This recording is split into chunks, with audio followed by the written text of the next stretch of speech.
We in the bedroom and we chopping it up. You ready? You ready? You ready? You ready? Welcome to the bedroom. Oh, now, baby, baby. Bet you wanna pipe up, baby, you gon' back down. Oh, now, baby, baby. Give it to me good, babe, like it ain't nobody round. Oh, now, baby, baby. Bet you wanna pipe up, back down. Oh, now, baby, baby. Oh, now, baby, baby. Do you mind to just give a little love, give a little love, shawty? Oh, do you mind to just give a little love, give a little love, shawty? So today we are going to Grambling, Louisiana, all the way to Grambling State University. Back to our roots, baby, where we first met. Where we first met. Where we first in met. the T.H. Harris Auditorium. Where he had me at hello. Hello? Hello? Hello? Yes. So I literally walked up to Jonathan. We were doing SGA elections, student government elections. Jonathan was running for president. And they have all these crazy rules about when you can have campaign material out and when you can't. So it was almost 10 o'clock at night after the showcase. And I had saw this young man. I didn't know him. And it was... He loved to tell people he didn't know me. Yes, because Jonathan thought everybody knew him. And I was just like, oh, when I saw him that week, it was like, okay, look, this is an amazing man. He's doing amazing things. He's gorgeous. But I didn't know him like that. Until the day after, right? So it was about 10 minutes before the rule said you couldn't have any campaign material out. And I saw that one of his cars still had stuff written all over it. So I was like, dude, like you got to get all this stuff out your car. You're going to get disqualified. Backstory, the year before, he had ran for SGA president and he was disqualified because someone had his stuff on after hours. So, shame on you. Not to the person that had my stuff on, but to the person that was so petty that they found a way to try and get me disqualified. Exactly. Like I'm over it, but to your younger self, that was childish. Yes. So I came up to him and I was just like, hey, we got to get this stuff off your car. I'm Derek, such and such. I was a campaign manager for somebody else. And he could barely talk. So he was just so surprised. So he was just like, oh, yeah, you know, I need to do it. So how we gonna do it? No, I'm joking with y'all. But no, so I offered my help because my dorm was really close to the auditorium. And he was just like, hey, so what's your number? You know, thanks so much for helping me out. I would love to stay in contact. I'm having a campaign meeting tonight you can come to. I couldn't make it that night, but I came the next night. And we have been talking ever since. And I would say that's our love story about how we met in the T.H. Harris Auditorium. We get so many messages all the time about people saying, help me find somebody. Or our friends just like, help me find somebody. And it was very authentic. Of course, we weren't trying to search out for anybody. So just always be aware of that. You know, love is gonna come when you're not looking for it, right? Yeah, and it's like really hard to give not relationship, but dating advice. Mm-hmm. Because I know I've never really have gone on dates to try and scout somebody out. Like we said, this was a very authentic connection that we were blessed with, and so if there's anything that anybody should be doing in preparation for whomever it is that you're to spend the rest of your life with, it is just being in the right place at the right time and being your best self in every situation that you can possibly be in, because you never know when you're going to meet the person and the love of your life. And so be ready, always be ready, but being ready means be yourself, be authentic, be in whatever position doing whatever it is that you love to do. And that's be caring, be helpful. Y'all see I was being very helpful. Yes, because my first time meeting Derek, he was looking out for me. I mean, so I think the person that you're going to fall in love with is going to be someone who does something in a very, very short time span that reflects the kinds of I guess experiences and sentiments and commitments, and right? things you value. Right. I mean, it's very, very important, and you'll see that unfold. So keep your eye out, but most of all, stay authentic. Stay yourself, and the right person is going to come. Okay, so fast forwarding past my senior year at Grambling, I left, and Derek was moving into his junior year.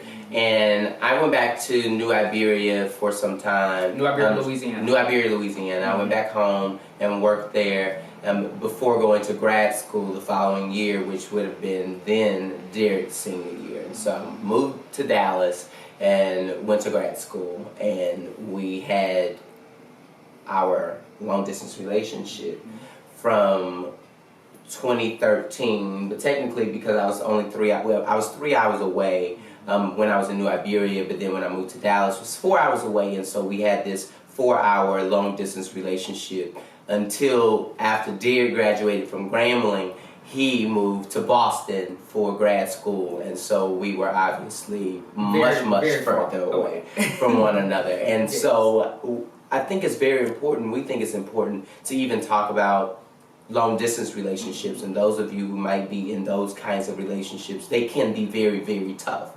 It can be very tough to be separated from the person you love, and obviously relationships take so much attention and compassion and passion that oftentimes being in each other's presence is optimal, but we may not always have that opportunity. And so for those of you who are in long distance relationships, it's very, very important that you do everything you can to invest in that relationship from that long distance. And that includes getting on the phone as much as you possibly can. Today, FaceTime on these iPhones. And I guess Andrew, and y'all Google phones, y'all probably have some type of ability to FaceTime too.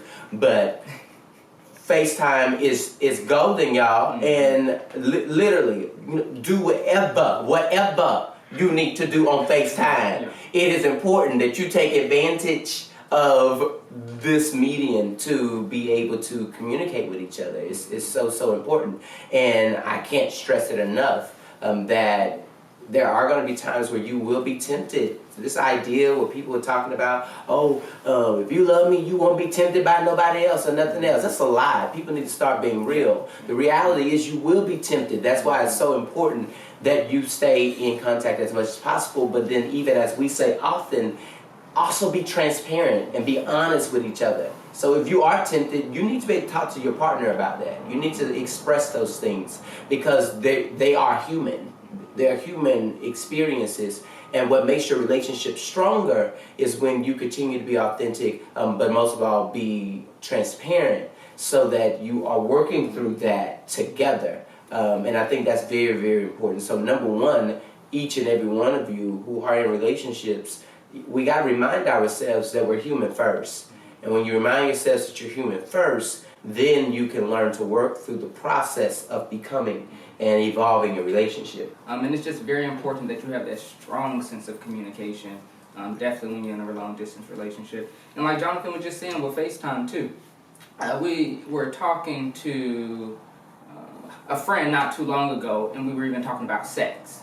And of course that's a big issue when people start talking about long distance. It's like, well, I'm not going to be having sex. It's going to be months, no sex. And it's just like, well, you need to learn how to have sex on the phone, on FaceTime, whatever you need to do to keep that intimacy going. There's nothing wrong with it. You gotta learn how to compromise. I mean, those of you who have whatever religious or personal commitments to not having sex before marriage or whatever the case may be, I mean, this advice obviously is not for you. But for those who are having sex before marriage, this advice is for you. And you should take heed to it.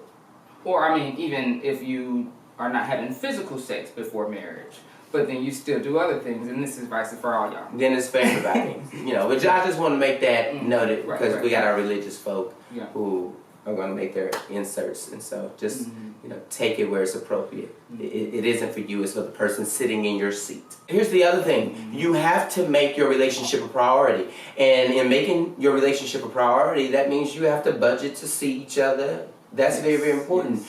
Even when we work closer in long distance, so the 3 and 4 hour span, we would see each other as much as we could every weekend or every other weekend. And even when we moved and we were further away, we would try to see each other at least once a month. Yeah. And while that is not the amount of time we would have preferred to see each other, we did everything that we could. And so make it a priority. Budget so that you can fly to see each other or drive to see each other, whatever is your mode of transportation. But make sure it's a priority, because that effort is so critical to ensuring that your relationship experiences longevity. And even if you can, if it's financially feasible, try to go somewhere that neither you live. So try to vacation when you meet up with each other. Create those moments that have memories that last longer, you know. When you don't see each other for a month and you do see each other for a couple days, you want to make sure that couple days is on your mind for the next month. Yes. You know? Love is a beautiful thing, and love conquers all. You can get through whatever challenges that you face in your relationship. I'm telling you from experience. You can get through whatever challenges you face in your relationship if you want to get through them. If you want your relationship to last, it can last. You got to want it to last, and you have to put in the effort. Both of you have to put in the effort to make sure that it lasts, and that you're constantly addressing whatever it is that may try to bring about some type of divide or some type of challenge to what you have. So hang in there, stay positive, and keep loving on each other, and keep evolving and growing, because humans evolve and we grow and we mature and we fuck up and we get back up, and that's what this thing is about. But you gotta keep what you got and keep holding on. Keep strong and work through things. Yeah. Always work through things. So for all those people who are in long distance relationships, who are thinking about long distance relationships, who are even thinking about meeting people on social media, know that it is possible. We know we have friends that have met on social media. We have friends who are in long distance relationships, and they're very strong, very committed, and have a lifetime ahead. So don't give up. And celebrate other people's love. That's so Yes, important. yes. So if you are single and you don't have nobody yet, stay happy for the people who got somebody. Don't get bitter. Don't get salty because you've seen everybody else. And don't get discouraged. Love comes. But the number one thing is that you must love yourself first. Because we say it, and I'll say it again, you can't be the best you for nobody else until you are the best you for you. And so until you truly fall in love with yourself, it's almost impossible to truly be able to fall in love with somebody else. And so make sure you keep loving on yourself and being happy about your life and preparing yourself for the person that's on their way. They're coming. They're coming. Yes. They're coming. And for all the lovers out there, you're going to see the other video, but for all the lovers out there, we have our first couples retreat. Yes. For lovers only. It's the For Lovers Only retreat, and y'all need to be there, y'all. It's going to be an amazing experience, and you don't want to miss it. So reach out to us via email, jallenDyoung@gmail.com, or hit us up on Instagram at our respective DMs or inboxes, whatever they call them. If you know any couples, share this video with them. Tell them they need to be at the retreat. Yes, because It's it's going to be so a much fun. life-changing experience. Life-changing, memorable, adventure, fun, love, insight, wisdom. All of that is going to be wrapped into one amazing experience that you do not want to forget. And Derek and I are working really hard to envision a time that would change your lives and your relationship forever. All right. Love y'all. Love y'all. Y'all be safe.